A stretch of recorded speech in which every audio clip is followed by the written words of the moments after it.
So I'm here at the vet, and I am waiting for Fruit to come back. So he's getting some last minute, not last minute, but his last round of shots is going right now. So, um, and their beautiful dog got out of the car right next to me. Anyways, so I wanted to make a video about the differences between impulse control and leave it. So there are definitely misconceptions. A lot of people think that Leave It is going to teach impulse control, but the fact of the matter is that it doesn't. And that's sort of, I don't want to say that's a secret that no one teaches you, but I think that's something that even trainers don't really think about. Um, so the main problems with teaching Leave It is always, you have to be there. Like, it depends on you. It relies on you. It relies on you interrupting what you see with the dog. You have to see them want the thing, and then you have to interrupt it. If you're not there to tell your dog to leave it, what are they going to do? They're going to access whatever that thing is that they wanted. And this is a major problem because they're not practicing impulse control in any way, shape, or form. Essentially, what it's teaching the dog is, hey, I'm going to do this thing, and if you stop me, okay, I know I'm not, you stopped me, and therefore I can't do the thing. But that the next time, they're just going to try and do it again. And if you don't stop them, if you're not there to stop them, uh, there you go. They've done the thing. So it's not teaching them impulse control at all. And it's so reliant on you. Once you teach your dog Leave It, you're going to be saying Leave It for the rest of their life. And once again, you have to be there to teach it. Next, on top of this, Leave It is very broad. It is extremely broad. How is your dog supposed to know that Leave It means leave the deer alone, leave your ball alone, leave that dead carcass alone, leave those french fries alone?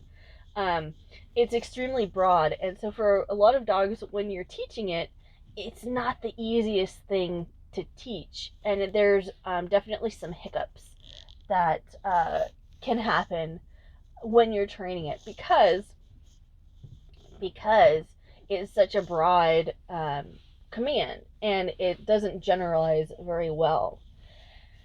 So when we're talking about impulse control, meanwhile, on the other hand, impulse control is a really fantastic way to teach your dog how to navigate the world and what you want from them and what the expectation is of just, okay, you're automatically expected to not access that thing until I tell you you can have it.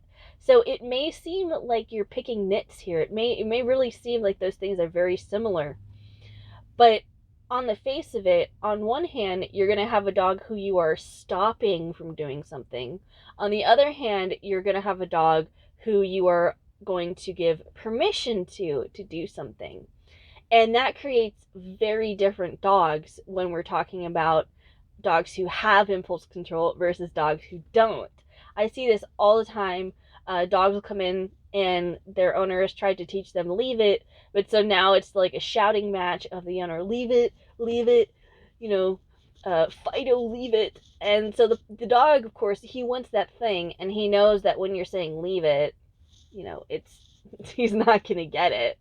So first of all, there's a lot of problems with incentive sometimes, like the dogs don't have the right incentive, and versus the dog with impulse control. In their mind, too, from their perspective, it's, oh, I might get that thing if I demonstrate that I have impulse control around it. And that is critical. That is a key in training here that a lot of people miss. And it causes a lot of problems when you're relying on Leave It and when your dog doesn't truly have impulse control. Some of the problems we see this is with like recalls, for example, or greeting people. So on the one hand, when your dog doesn't recall to you, that in general is an impulse control problem. And also, when your dog is having issues greeting people or they just cannot handle someone coming to the home because it's so overwhelming and so exciting to them, that's a major impulse control problem too.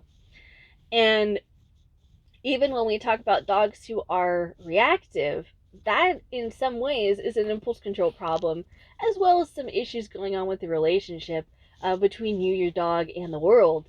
Um, but it all it comes back to how did we teach the dog to have impulse control? Were they taught impulse control, or were they just taught leave it?